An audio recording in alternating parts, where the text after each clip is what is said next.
डीजेवर बंदी नसावी. डीजेला काहीतरी मर्यादा येणं 100% गरजेचं आहे. आणि दरवर्षीचा अनुभव आहे की 2 दिवस तर तब्बल आवाजाची मर्यादा खूप जास्त राहते. काय डीजेवरती बंदी असं हो असावी. या प्रॅक्टिसमुळे सुद्धा आम्हाला त्रास होतो. ते डीजेचा ठणठणाट आणि किती होत असेल कल्पना करा. मी आत्ता पण मागच्या वर्षीसुद्धा केसेस ऐकल्या की लेझरमुळे जवळजवळ मागच्या वर्षी 5 ते 6 केसेस पेपरमध्ये आल्या होत्या की अंध झाले. डीजेची बंदी असं नाही आहे, प्रत्येकाचं पोट पाण्याचा पण विचार करायला पाहिजे. तेवढाच एक उत्सव मिळतो त्यांना. नाही, डीजे असू द्या, पण शेवटी कोणत्याही गोष्टी मर्यादेत जर असतील तर त्रासही होणार नाही आणि जो काही सण आहे तर तोही चांगल्या पद्धतीनं साजरा होईल. लोकांना त्रास होत असेल तर त्यांनी जावं इथनं घरदार सोडून. डीजे नको डोल डीजे, पण पथक अगदी संख्या त्याची कमी हवी. डीजे लिटरली बोलतो आपण साईडने बी गेलो ना तर हार्टवर प्रेशर येतो. लोकांचं म्हणणं असतं की उत्सव आला की आम्ही 8-10 दिवस गावी निघून जातो आणि पाहुण्यांशी गोड बोलून पाहुण्यांच्याकडे राहतो, कारण लक्ष्मी रोडचा माणूस राहूच शकत नाही. मग ते पारंपरिक जे आहे ते त्यांनी निघून जायचं आणि नवीन यांनी ढोल ताशा वाजवत बसायचे. यातनं काय साध्य होणार? येत्या काही दिवसात गणेश उत्सव आणि दहीहंडी उत्सव हे येणार आहेत. मात्र या पार्श्वभूमीवरती गणेश उत्सवात किंवा दहीहंडी उत्सवात जो DJ वाजवला जातो किंवा जे वाद्य वाजवलं जातात यावरती काही प्रश्न उपस्थित केले जातात.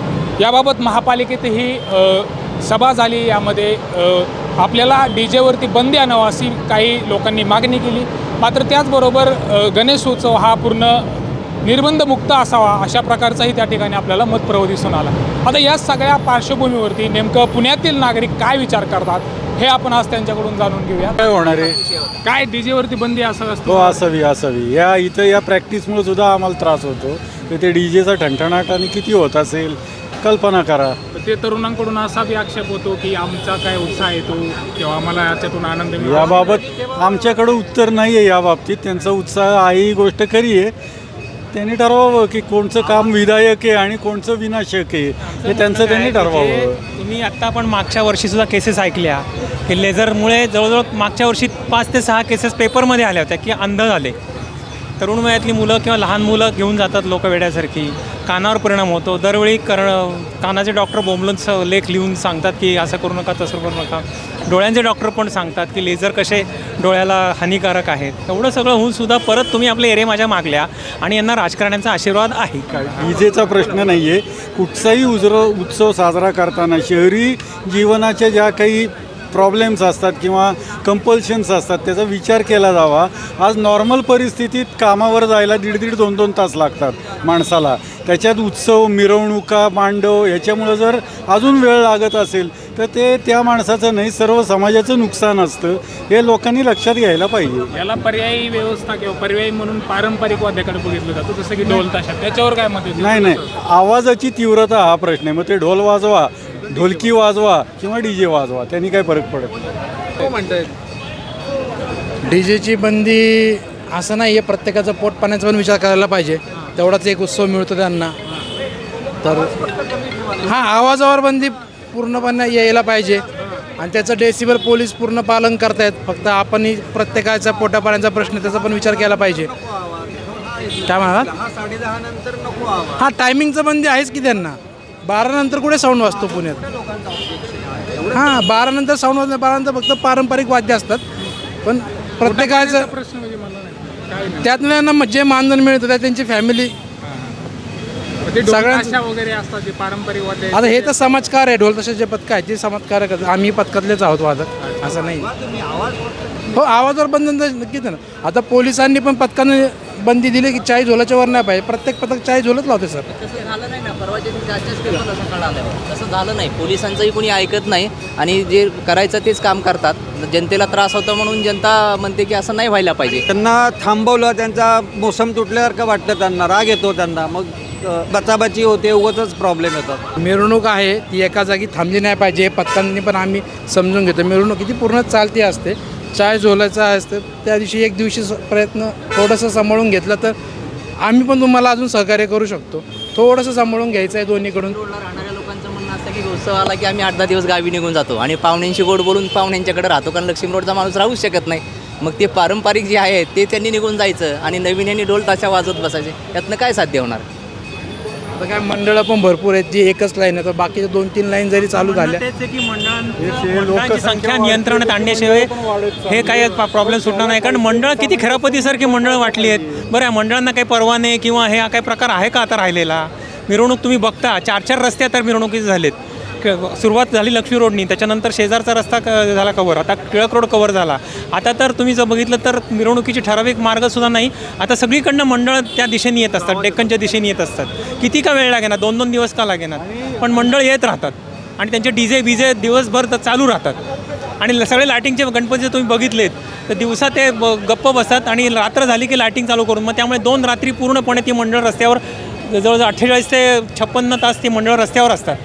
त्याला काय अर्थ आहे का त्या मिरवणुकीला? ना धार्मिकता राहिली, ना काही त्यातलं पावित्र्य राहिलं, काहीच नाही राहिलं. आणि दुसरं एक असं आहे की म्हणजे माझं तरी पाहणं असं आहे की आम्ही उपनगरात राहतो लांब, आमच्या तिथं तरी असा हा शहराच्या मध्यवस्तीसारखा उन्माद जो असतो उत्सवाचा तो नाही आहे. तिथेही गणपती बसतात, प्रत्येक गल्लीत 2 गणपती असतात व त्यांचे कार्यक्रम साधे सोजवळ असतात. आजूबाजूच्या पोरांचं विविध गुणदर्शन असतं, काय बायकांचे कार्यक्रम असतात. लोकांना उपद्रव देणारे कार्यक्रम ते करत नाहीत. आमच्या बिल्डिंगमध्येही गणपती असतो, 90 फ्लॅट आहेत, सगळे मिळून काहीतरी करतात, जेवण असतं, कार्यक्रम चांगला होतो. त्यानिमित्ताने खरोखरीच लोकांच्या भेटीगाठी होतात, चांगलं घडतं काहीतरी. तसं काहीतरी या सार्वजनिक उत्सवात घडलं तर बरं होईल. प्रतिबंधी असावी की नाही असं चाललं? डीजेवर बंदी नसावी, डीजेला काहीतरी मर्यादा येणं 100% गरजेचं आहे, जेणेकरून कोणाला त्रास होणार नाही. प्लाझ्माचा हा त्रास होतोच, त्यात मिड प्रेशर जे आहे, टेक्निकल लोक ते साऊंडवाले असोसिएशनला सांगतील, पण डीजे मुक्त नसावी. निर्बंध यावेत, पण एक 4 base short of, 8 base out of, आणि ते पण 1 जानेवारी जो 2027 येईल तो नियम 31 डिसेंबर 2027पर्यंत लागू राहील, असं प्रत्येक मंडळाच्या कार्यकाराला वाटतं ना, असे मलाही वाटतं. बघा, त्रास हा सगळ्यांनी होतो, पोल्युशननी होतो. आता तुम्ही इथं कन्स्ट्रक्शन साईट झालं आहे, काय वाजवलं तर त्रास होतच राहणार. त्यामुळं एकच फक्त साऊंडनी त्रास होतो किंवा ढोलनी त्रास होतो, हे 100% आहेच. पण थोडंसं माणसांनी ॲडजस्टमेंट, आपण जसं म्हणतो, सगळ्यांना आता बांधायला बांध नाही आहे, किंवा मी जर राहत नसतं इथं हे वाजवतात, मी पलीकडे राहतो, कदाचित मला कमी त्रास होतो. पण लोकांनी हे थोडंसं समजून घेऊन, थोडंसं विचारमयने करून, हे ॲडजस्टमेंट करून 100% डीजे वाजलाच पाहिजे, ढोल ताशे वाजलेच पाहिजे. आणि कोणी कोणावर प्रेशर करू नये की तुमच्यामुळं आम्हाला त्रास होतो आहे. आणि जे साऊंड लावतात त्यांनी थोड्याफार मर्यादा पाळल्या पाहिजे. जे पहिलं लोक म्हणायचे पहिले पारंपरिक वाद्य वगैरे होते ते आता नाही आहेत, आणि त्याचं कसं बघता तुम्ही? पारंपरिक आता काळानुसार बदललं पाहिजे. फॉर एक्झाम्पल, आधी बैल आणत होते, हत्ती घोडे आणत होते, काळाने त्याची ट्रॅक्टरची जागा घेतली. आज एक काही लोक आधी ढोल किंवा बँजो लावत असेल, त्याची आता साऊंडनी जागा घेतली. मी म्हटलं ना, त्रास हा प्रत्येक गोष्टीने होतो. म्हणजे तुम्ही 4 व्हीलर जरी चालवलं तर पोल्युशन होणारच आहे, भले ध्वनी प्रदूषण, वायू प्रदूषण होणार आहे. मग आपण का 4 व्हीलर वापरायचं बंद केलं आहे का? त्याला काहीतरी पर्याय केला पाहिजे. तो पण 1 जानेवारीपासून तर पुढच्या 31 डिसेंबरपर्यंत व्हायला पाहिजे. तो बघता की नाही तुम्ही? काय पुण्याचा गणेशोत्सव पाहतो की डीजे असतात की नाही? डीजे असतात, पण डीजेमध्ये कसं आहे की आवाजावर थोडं नियंत्रण जर झालं तर तेवढंच जे काही म्हातारे लोक येतं किंवा छोटे विद्यार्थी येतं तर त्यांना थोडा त्रास कमी होईल. डीजे असायला हवं, पण आवाजावर मर्यादा असायला हव्या. तुमचं काय म्हणणं आहे भाऊ? डीजेवर मर्यादा पाहिजेच, कारण इथं हा पूर्ण पेट एरिया आहे, तो सगळ्या ॲस्पिरंट मुलांचा आहे. आणि दरवर्षीचा अनुभव आहे की 2 दिवस तर तब्बल आवाजाची मर्यादा खूप जास्त राहते. आता ते ढोल ताशाचा एक ठीक आहे, आपण समजू शकतो की तो सांस्कृतिक प्रकारामध्ये मोडतो, पण डीजेचं प्रमाण जरा जास्तच आहे इथं, ते जरा कमी पाहिजे. म्हणजे आता आपण म्हणतो असायला पाहिजे, पण ते तेवढे प्रतिबंध पाळले जात नाही डेसिबलचं वगैरे, आणि शासनाला तेवढं पाळणं शक्य नाही. मग त्यांनी बऱ्याच स्वयंस्फूर्तीतून आलं पाहिजे. हां, मग ते आता स्वयंस्फूर्ती येईल त्यांना असं वाटत नाही. एकीकडे म्हणतात की निर्बंध मुक्त पाहिजे आणि दुसरे म्हणतात की डीजे पाहिजे किंवा डीजे नको आहे. आपलं कसं बघतं उत्सव वगैरे? डीजे नकोच हो, डीजेने तर त्रास होतो ना, लोकांना, आजारी पेशंटला त्रास होतो, लहान मुलांना त्रास होतो. या ढोललेजिमने पण त्रास होतोच ना. ढोललेजिम हे वाजतं, त्याने त्रास होतो. त्यामुळे ना डीजे नको, ढोललेजिम पण पथक अगदी संख्या त्याची कमी हवी, मर्यादित हवी. तुमचं काय म्हणणं? तेच म्हणणं डी जे नको. डी जे लिटरली बोलतो आपण साईडने बी गेलो ना तर हार्टवर प्रेशर येतो, हार्टवर प्रेशर येतो ते. आता माझं समजा 57 आहे, 65चं काय होतं असं. इथून गेली लक्ष्मी रोड घराचे अक्षरशः काचं दंदन आता त्या चौकात तिकडे वाजत असेल तर इकडं घराचे पूर्ण भांडे आणि थरथर स्टार्ट होतं. त्याचं काहीतरी कमी झालं पाहिजे ना ते सगळं. पूर्वीच्या वेळी कसा होता उत्सव? तुम्हाला 91ची क्लिप दाखवू का? 91मध्ये बघा कसा होता. म्हणजे त्या टायमाला किती ब्युटिफुल होतं ते गणेशोत्सव. तुम्ही ती क्लिप बघा ना, खरंच तुम्ही विचार करा की खरंच लय ब्युटिफुल होतं. तसा तुम्ही गणेशोत्सव परत अपेक्षित करता? हां, येस सर, एक्झॅक्टली. तरुणांनी पण जरा थोडं लक्ष दिलं पाहिजे. येस ऐकलं पाहिजे, ऐकलं पाहिजे, शपथ ऐकलं पाहिजे. कारण की ते ऐकून आहे ना, काय माहिती आहे का, कोणाचे ना कोणाचे आई बहीण आजी कोण ना कोण असतं. तुम्ही अख्खं पुणे शहर ना अख्खं कोणचंही काय घेतलं तुम्हाला हाय संसार. डीजे निर्बंध पाहिजे किंवा डीजेवरती निर्बंध नको, निर्बंधमुक्त गणेशोत्सव पाहिजे. पण डीजेवरती बंदी आणल्यावर गणेशोत्सवावर बंधनं येत आहेत का? नाही, यापूर्वी कुठं बंधनं होती तसं. डी जे नव्हता तेव्हा. डी जे हवा, पण एक लिमिटेड हवा की सर्वसामान्य माणसाला त्रास होणार नाही. त्याचे जे वेव्ज आहेत किंवा ध्वनी प्रदूषण आहे, या सगळ्या गोष्टी ज्या आहेत, सगळं जे काय व्हायला पाहिजे ते मापात व्हायला पाहिजे असं माझं स्पष्ट मत आहे. पण होतंय का तसं? होत तर नाही आहे. काय करायला पाहिजे? त्याच्यावरती त्या गोष्टी झाल्याच पाहिजेत. डीजे हवा की नको? डीजे बंदी पाहिजे, निर्बंध पाहिजे?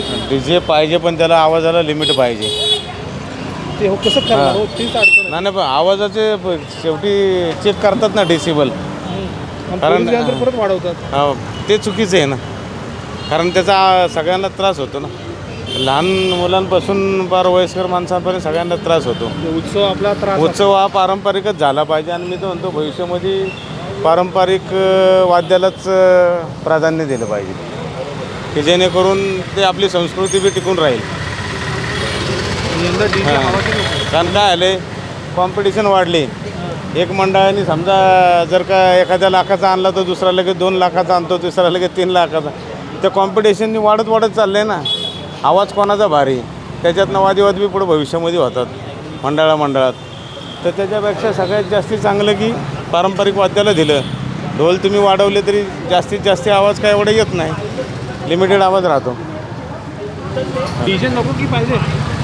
डीजेचा आवाज नको रो. का? काय त्रास होतो लोकांना, अजून काय. आपण उत्सव आहे, लोक मागवतात 10 दिवस. ढोल ताशावर आजपर्यंत काय उत्सव झाले नाहीत. ढोल ताशावर पण झाले ना उत्सव, त्याच्यावरच करायचं. डीजेचा शोध कधी लागला आणि उत्सव कधी बसण्यात हे बघा ना. पारंपरिक हेच उत्सव व्हायला पाहिजे. बरोबर. लोकांना त्रास होण्यासारखा कुठल्याही उत्सवाचा उद्देश हा नाही की लोकांना त्रास व्हावा. काय म्हणजे डीजे हवा नको का? उत्सवावरती निर्बंध येतील. डीजे हवा आहे ना, डीजे पाहिजेत ना, त्याशिवाय मिरवणूक कशी होणार? लोकांना त्रास होतो. लोकांना त्रास होत असेल तर त्यांनी जावं इथनं घरदार सोडून. राहू नका. बाहेर नेलं तर कसं बाहेर नाहीचं? परंपरा आहे ना ती एवढ्या वर्षीची, ती हे करायची का? परंपरा असल्यामुळे कसं करणार आपण? असं नाही ना. पण गणेश उत्सवामध्ये डीजे वाजवा असं कुठं लिहिलं? असं लिहिलं नाही आहे ना. पण डीजे असं पण लिहिलं नाही ना, बाहेर हलवा म्हणून. लोकांना त्रास होते, लोकांचा प्रश्न आहे ना तो. एक दिवसांनी नाही, प्रत्येक वर्षभर त्रास होतो. त्याचं नाही करत. एवढे वाहनं झाले ते एवढे त्रास होतो, त्याचं तुम्ही कोण काय बोलत नाही आहे. आणि ह्याच्यावरच का बोलताय तुम्ही? डीजे तुम्हाला फक्त गणेश उत्सव आला की डीजे आठवतं का फक्त? बाकी गोष्टीकडे पण लक्ष द्या ना. तुमचं समर्थन आहे?